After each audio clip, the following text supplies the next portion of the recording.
Hello. So I feel that I've been healed. It occurred to me that I may have had like a disability, an inability to feel unconditional love flow through me. And the number of times I felt it previously for like 38 years was limited. Like my memory of experiencing unconditional love flow through me is limited. And after deciding that Jesus is my king instead of me trying to be king, then unconditional love has started flowing through me more easily and more often. And so it feels like I've been healed. I wonder, is this what a normal person feels like? Is this what a healthy person feels like? And it's so amazing. The contrast between the two is so amazing that it, I'm tempted to proclaim it as like the most precious thing ever. the the feeling of unconditional love flowing through me and directed, incarnated into the world. And so the path for me getting here included a book called The Hiding Place by Corey ten Boom. But before I could actually have that book transform me, I had to become someone interested in trying to love the author and the characters in the book.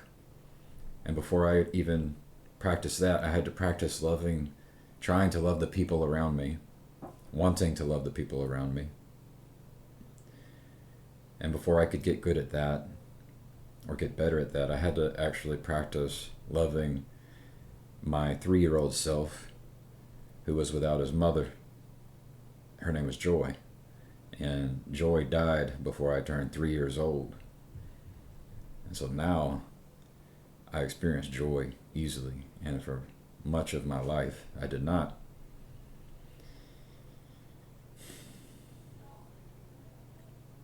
And so when reading The Hiding Place, practicing loving the author and the characters, there are scenes in which a character wants to give the most precious gift to the Nazi soldier. She has a vision of a future after the war in which she invites that Nazi soldier to a place where they can be loved and they can know love. And it's like I was tricked into the mind and body of a saint. And these are really powerful stories, and there are preparatory steps to be able to move into the world in the eyes of a saint, to experience what that's like. And sometimes the Jesus story,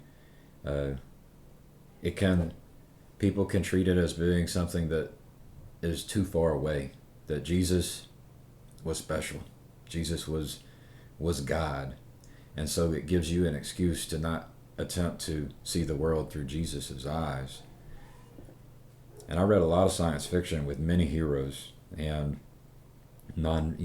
stories about Genghis Khan and Alexander the Great and Miyamoto Musashi and Bruce Lee, and then many science fiction stories with heroes, many movies, and none of those had an effect like reading The Hiding Place and being able to see the world through, I think it was Nellie ten Boom, Corey ten Boom's sister, or Corey's father, who would gladly lay down his life for the life of this Jewish baby.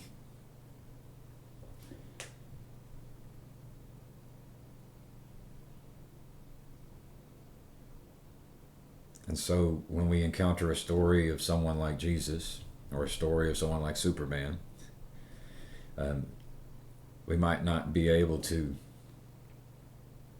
see how that could be us.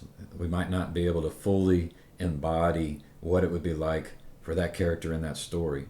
But when you encounter a story like The Hiding Place and a character like Nellie,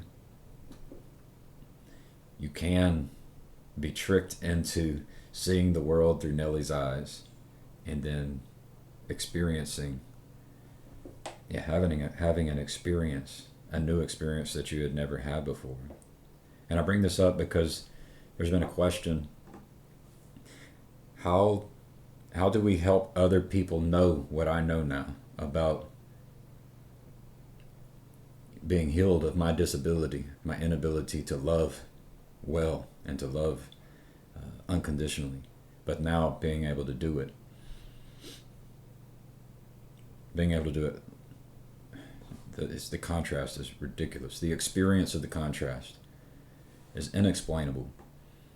Except, and that was the question yesterday, is how can we show people, how can we communicate this experience of what it's like to know God, to be a saint. And for me, it had to do with these preparatory steps of wanting to practice loving God and loving people. Number two, the top two commandments, according to Jesus, and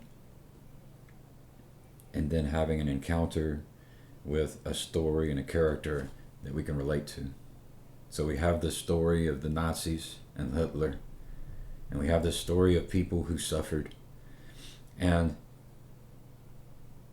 what can come out of that is this book called The Hiding Place, where we have the gift of being able to try and imagine what it's like to see the world through the eyes of someone like Nellie Ten Boom. And then if you can do that, your heart can be opened up to an experience. You can begin to know an experience that's available to humans. The experience of unconditional love for everyone, up to including your enemies. The previous version of me that wanted to be king would, want to spit at some idea like that. But what I'm telling you is that when you become the saint, it's a gift. It's a precious gift. When you become someone who forgives and loves everyone, up to and including your worst enemy, the love of God flows through you, and I'd hesitate to say that there is a better gift that can be had in this human existence. So maybe that helps provide a way to help people know God better. And I'm not saying it's the only way, but it is a way. It's a tool in the toolbox for attempting to do mission work, so that people can get closer to God. So let me know what you think.